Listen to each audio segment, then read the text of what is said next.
Comme d'habitude, je vais remettre le clocher au milieu du village et même de très nombreux villages lointains puisqu'ils se situent au Canada, aux États-Unis et au Mexique. Mais pourquoi ces villages lointains situés dans des pays fort différents les uns des autres? Parce que ce sont ces trois pays qui organisent la Coupe du Monde de football et que certains événements autour de ce qui se passe sur et en marge du rectangle vert m'obligent à pousser ce coup de gueule contre ceux qui, à longueur de temps, tapent sur le football et les footballeurs. Les Britanniques, bénis soient-ils puisqu'ils ont inventé le football et le rugby, disent que le rugby est un sport de voyous joué par des gentlemen et le football un sport de gentlemen joué par des voyous.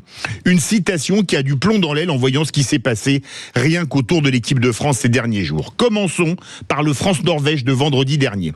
Exceptionnellement, Didier Deschamps était absent du banc pour assister aux obsèques de sa mère et le geste du sélectionneur de norvégien Ståle Solbakken offrant des fleurs en présentant ses condoléances à Guy Stéphane, l'adjoint de Didier Deschamps, a ému le monde entier.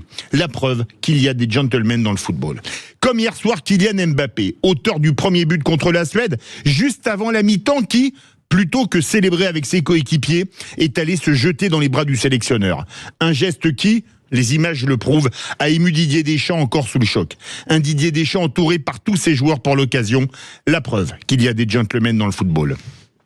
Tout comme le sélectionneur anglais de l'équipe de Suède qui, en conférence de presse après la défaite de son équipe 3-0, a déclaré, je cite, « La meilleure équipe à gagner. Félicitations à la France. Nous devions faire un match parfait et même si nous l'avions fait, je ne suis pas sûr que ça aurait suffi pour être honnête, car l'adversaire était de très haut niveau. » Fin de citation.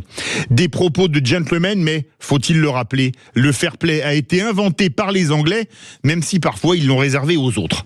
Bref, à tous ceux qui tapent sur le foot le reste de l'année, cette Coupe du Monde montre, comme l'écrivait Pelé, que le foot est un jeu merveilleux, et un jeu merveilleux avec des comportements de gentlemen, c'est encore plus merveilleux.